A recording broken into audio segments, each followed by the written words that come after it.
that don't know me, I'm Ninth and I post true crime and chit chat videos twice a week and occasionally post vlogs and fashion related content.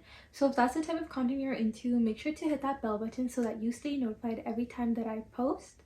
So today's chit chat video is actually going to be about navigating social media. Okay, so for those of you that know me, you know that I am an avid user of social media platforms such as Instagram, YouTube, and TikTok. And a lot of the time I hear a lot of people talking about how toxic social media is and how it sets unrealistic beauty standards and just all this negativity, right? And while I do agree, I do think that you can use your social media platforms in a healthy balance that is not so detrimental to your mental health.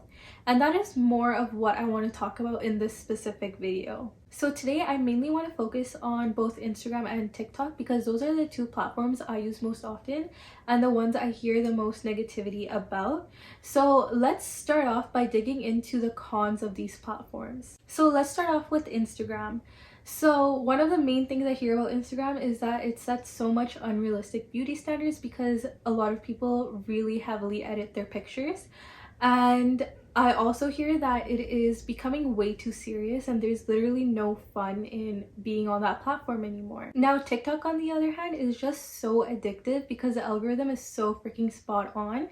But just like Instagram, it also sets out a lot of unrealistic expectations and a lot of negative content. And of course, both platforms come with a lot of online trolls spreading more hate and negativity.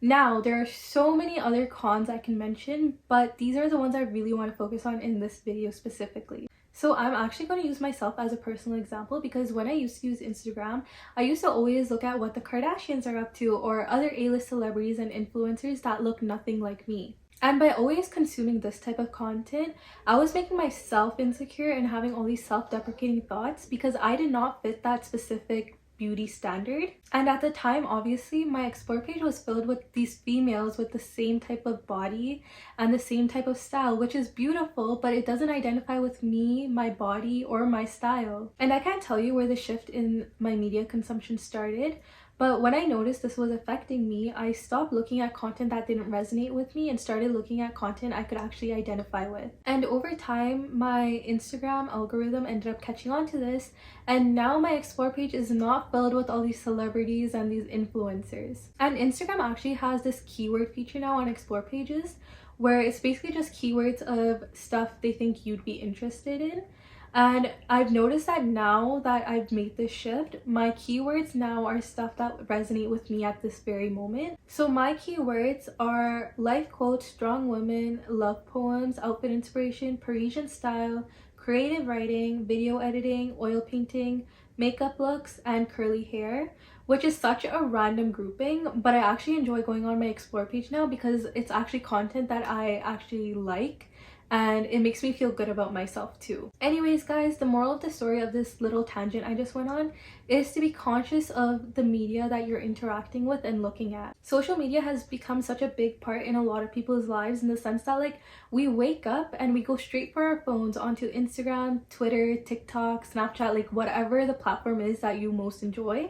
And we just spend hours consuming all the content. So it's so important that your online environment is just as nourishing and healthy as your exterior environment, especially if you're such an avid user of these platforms. Now, another thing that I've done that I think can also help you is to go through your following and just unfollow the accounts that don't resonate with you. So my following at this very moment is literally people that I personally know and a few mutuals. I don't follow any celebrities and I follow very few influencers, and the ones I do follow are the ones that I resonate with and that I can personally identify with. And guys, don't get it twisted. When I talk about identity, I'm not talking about race.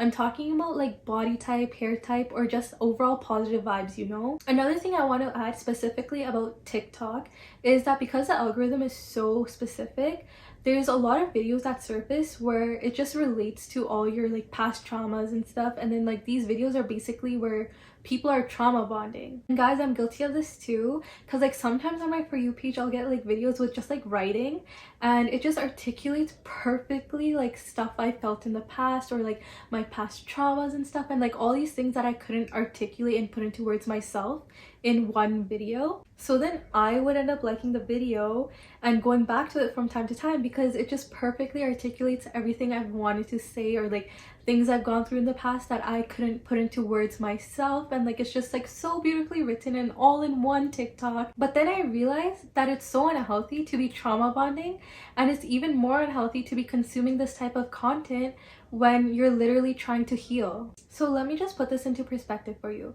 So these TikToks basically are just emphasizing your past self state of mind, or just situations you were in, and you see them and you're just like, wow, like this is everything I went through, or like this is everything I've thought in the past but didn't know how to say, and it's just all in one video, like, and you just felt so understood at that point. But you need to realize that you can't heal in the same environment you were in, even if that's virtually.